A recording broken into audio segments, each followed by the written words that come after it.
Bonjour à toutes et à tous, on m'appelle Steven. Si vous n'avez pas suivi la vidéo sortie plus tôt, j'ai une angine donc je vais pas avoir de voix, même dans cette vidéo encore.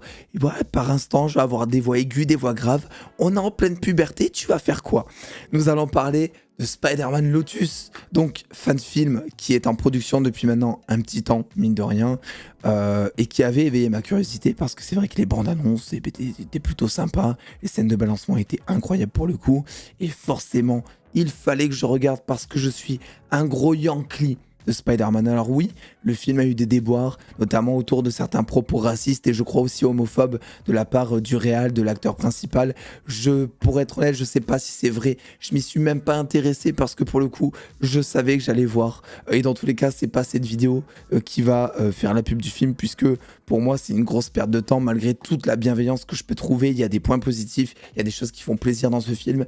Mais après, bon, ça dure 2 heures et c'est beaucoup trop long et ça n'apporte rien pour le coup. Donc libre à vous de regarder ou pas. Voilà, chacun est libre de soutenir ou non le projet, je juge pas. Quoi qu'il en soit, moi je l'ai vu et je vais vous dire ce que j'en ai pensé. Spider-Man Lotus, donc, est un film, un fan film qui a été réalisé avec 100 000 $. Voilà, donc ça reste très correct. Même pour un fan film, ça reste très très correct. Et en fait, ça a envie de bien faire, vraiment. Tu sens qu'on a envie d'apporter un Spider-Man très torturé, très dark. Pour le coup, ça c'est un parti pris que j'aime bien et qui change par rapport à ce qu'on a déjà vu. Je pense que c'est aussi pour ça qu'ils sont partis donc sur cette adaptation.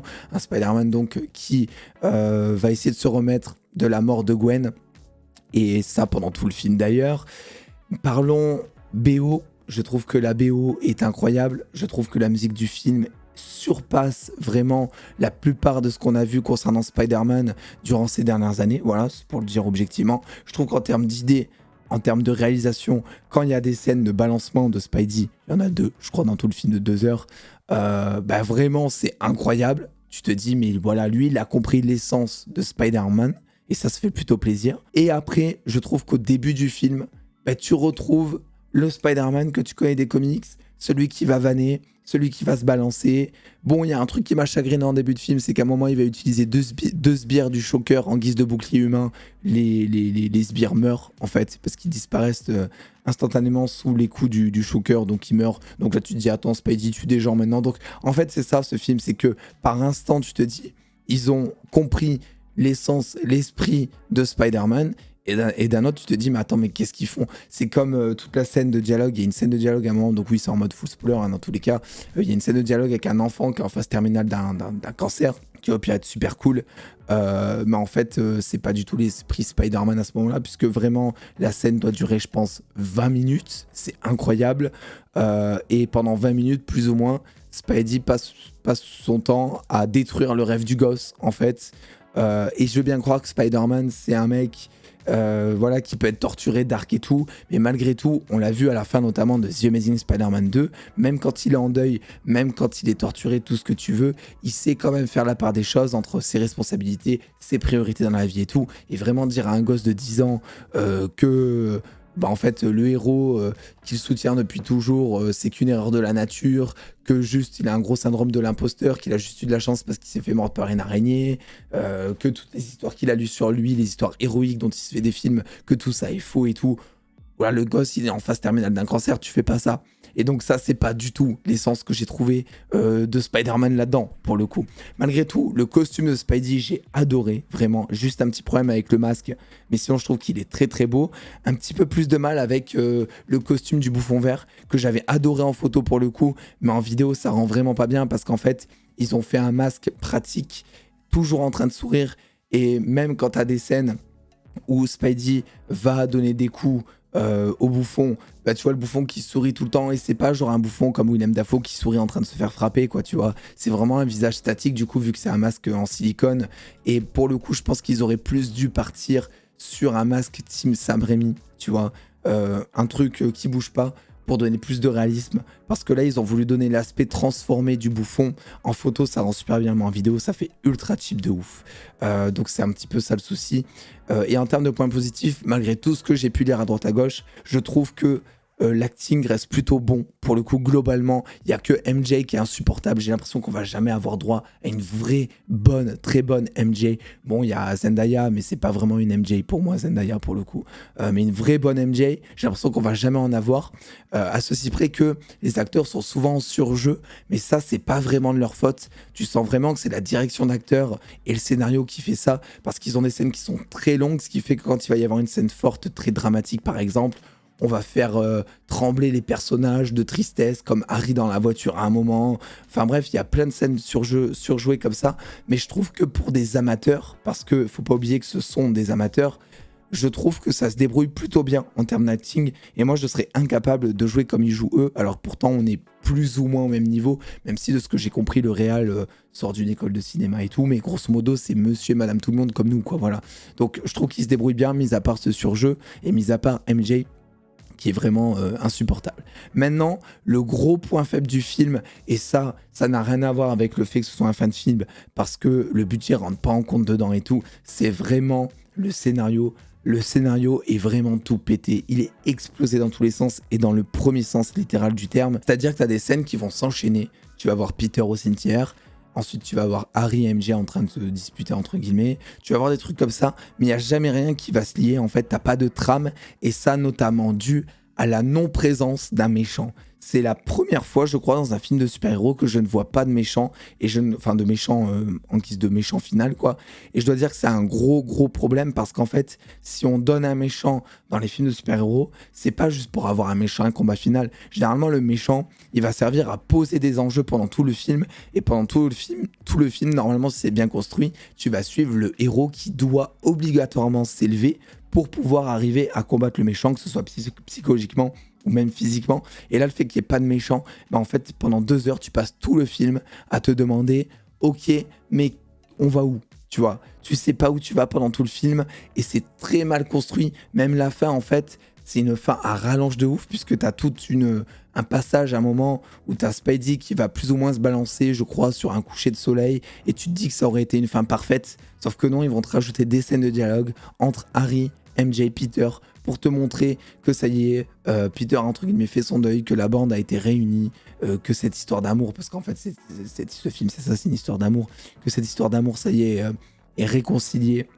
Sauf qu'en fait ça n'a aucun sens, parce qu'en fait le gros souci du film aussi, c'est que tu ne t'attaches pas aux personnages, tu ne ressens pas ce qu'ils ressentent. Je vais prendre l'exemple par exemple du The Amazing Spider-Man. Voilà. The Amazing Spider-Man, le Spider-Man d'Andrew Garfield avait cette faculté, je trouve, qui est vraiment, je pense que c'est peut-être le seul Spidey à l'avoir. Il arrive à montrer ses émotions au travers du masque. Il n'a pas de yeux mécaniques qui permettent de montrer s'il est surpris ou autre. Voilà, on ne lui enlève pas tout le temps son masque, mais il arrive malgré tout à te montrer quand il est surpris, quand il est triste ou quoi, même au travers du masque, parce qu'il va avoir des gestes qui vont être très exagérés en fait dans sa manière de marcher, dans sa manière de gesticuler. Et là le souci c'est que par exemple pour ce Spider-Man, il a lui aussi toujours le masque, donc ça c'est un truc que je trouve positif par rapport au Spider-Man de Tom Holland qui l'enlève tout le temps par exemple, mais c'est vrai qu'à côté, par exemple, quand tu as une scène triste, comme par exemple le fait, toute la scène qui se passe avec l'enfant, où il va vraiment être en mode Spider-Man dépressif, en fait tu ressens rien, tu ressens pas sa tristesse, tu ressens pas son angoisse, tu ressens rien, tu t'attaches pas envers son Spider-Man, encore moins envers son Peter Parker. Moi j'ai eu beaucoup de mal avec ce Peter Parker aussi, et concernant les autres personnages c'est pareil. Harry Osborn, pour moi c'est vrai que quand j'ai commencé le film et quand je l'ai vu commencer à péter un câble, je me suis dit ok, c'est lui qui va devenir le prochain bouffon vert, et en fait ça va être lui le grand méchant, et en fait ils font rien du personnage, en fait t'as rien à en tirer, il n'y a pas de morale, juste tu vois un mec qui pète un câble, mais derrière t'as pas de répercussions, quoi, tu vois. Tu le vois péter un câble, il y a MJ qui lui parle un moment au cimetière, et juste après, la scène de fin, tu vois qu'il va mieux, que tout va bien dans le meilleur des mondes. Il manque cruellement de la consistance, en fait, dans toute l'histoire de tous les personnages, si vous voulez. Et là-dessus, c'est plutôt dommage. Alors, il y a quelques méchants qui apparaissent, comme le Shocker, et le bouffon vert, je crois que c'est les deux seuls à apparaître. Le Shocker, j'ai eu un peu de mal avec son costume, même si objectivement parlant, ça reste le costume le plus comics accurate qu'on ait eu dans un film live action du Shocker, puisqu'il était brièvement apparu, si on veut, dans Spider-Man Homecoming. Il lui avait juste mis des gants, une espèce de veste et tout, mais ça montre aussi quelque chose d'important, c'est qu'en 2023, c'est important d'avoir un truc comics accurate, mais d'adapter le costume à quelque chose qui fait 2023 pour le coup. C'est ce que réussit très bien à faire selon moi le MCU. Ils ont à chaque fois ou presque des costumes qui sont géniaux en termes d'adaptation. Et là, le Shocker, c'est vrai que ça faisait très cheap. Même ses pouvoirs, ça faisait très cheap. L'acteur, j'en parle même pas. Et les combats sont aussi très surcutés à mort. Mais ça, je pense que c'est dû à l'absence de budget. En fait, le budget est très correct, comme je l'ai dit. Mais le souci, c'est que t'as pas l'expérience derrière d'un grand cinéaste ou d'un studio de cinéma qui va... en fait, qui va pouvoir mettre le budget là où il faut pour pouvoir le rentabiliser un maximum. Et c'est ça que tu sens surtout. Tu sens aussi une chose parce qu'il y a beaucoup de longueur dans ce film. Vraiment, les scènes de dialogue sont interminables. Il y a des inserts qui sont interminables aussi. Je pense qu'en fait, vu qu'ils ont galéré, si on veut, c'est un fan de film, hein, vu qu'ils ont galéré à tourner le film, qu'ils ont mis du temps, qu'ils y ont mis beaucoup de cœur aussi, et tu le ressens parce qu'il y a beaucoup de refs. La photographie est superbe, d'ailleurs j'ai oublié d'en parler, la photo est vraiment très belle, hein. Les plans d'ensemble et tout sont vraiment très chouettes. Très Sam Raimi d'ailleurs l'ambiance avec des couchers de soleil, des tons très orangés et tout. Bref, vu qu'ils ont vraiment galéré à tourner le film, tu sens qu'ils ont eu du mal à cutter leur scène en fait. Tu sens qu'ils ont vraiment essayé de tout garder. Je pense qu'ils ont cuté des trucs quand même, faut pas déconner, mais ils ont vraiment essayé de garder un maximum de choses qu'ils avaient tournées dans le film parce que c'est un petit peu leur bébé et ça c'est un gros souci et c'est pour ça que à Hollywood on a un peu moins de soucis. C'est que le réalisateur, une fois qu'il a filmé, tourné son truc, généralement t'as le studio derrière qui lui a du recul et qui va plus penser en termes de normes, de cahier des charges, financièrement aussi, et qui va dire au réalisateur ça faut le cut et tout. C'est pour ça que vous entendez parler de director's cut ou de film de studio en général, c'est par rapport souvent à cet aspect-là. Et là, vu qu'il n'y a pas de studio derrière qui a ce recul, et vu qu'en fait il n'y a eu aucun recul sur ce film, mis à part le recul des acteurs, de l'équipe de production en eux-mêmes du film, donc c'est-à-dire pas de recul, et ben en fait ils ont voulu tout garder et t'as des scènes de dialogue à rallonge, t'as tout à rallonge sauf les scènes de combat les scènes de voltige qui sont les plus intéressantes parce que vraiment les scènes de voltige par contre il y a vraiment de l'idée et tu te dis putain mais si on avait fait ces scènes de voltige là dans le MCU, ben, ça aurait été incroyable. Et en vrai, niveau effets spéciaux, c'est pas si dégueu que ça les gars. Je dirais que c'est souvent du niveau de la Reverse. Alors oui, c'est dégueu pour la Reverse en tout cas, pour une chaîne comme la CW qui appartient à Warner. Là, on peut dire que c'est dégueu, on peut leur cracher dessus parce que c'est la CW, parce que c'est un truc officiel et que c'est produit. Mais pour un fan film, je trouve ça assez admirable d'arriver à des effets spéciaux assez dignes finalement de la Reverse. Et encore, il y a des scènes de balancement qui sont mieux faites, je trouve, que la Reverse. Mais c'est surtout tous les effets d'énergie, ou même je pense à la scène du combat avec le bouffon vert lors d'un flashback. Où là t'as des effets un peu spéciaux de particules de feu qui te mettent où tu vois que ça a été fait avec After Effects et tout, tu vois que c'est très maladroit.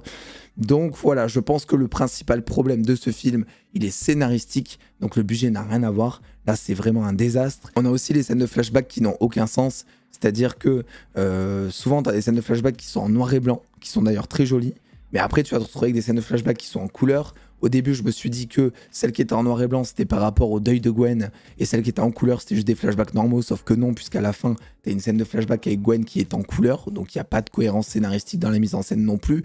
Donc voilà, tu sens, si tu veux, que c'est une équipe qui manque cruellement d'expérience, que ce soit scénaristique, que ce soit en termes d'effets spéciaux, que ce soit en termes de tout. En fait, il n'y a que finalement, en guise d'acting, où là, je peux me dire, franchement, ça passe globalement. L'acting, je trouve, voilà, il y a toujours des points où c'est pas ouf, mais globalement, ça passe plutôt bien. Mais donc, grosso modo, si jamais vous attendez une potentielle VF, parce que je sais qu'il y a des gens qui bossent sur une VF, des fans aussi qui bossent sur une VF, moi, je vous le dis, franchement, vous allez perdre votre temps. Si vous êtes curieux, faites-le, mais vous allez vous retrouver à passer des moments et tout, je pense, parce que c'est vraiment très long, ça n'apporte rien, il n'y a pas de fin, il n'y a pas de début, il n'y a pas de premier acte, de deuxième acte, de troisième acte.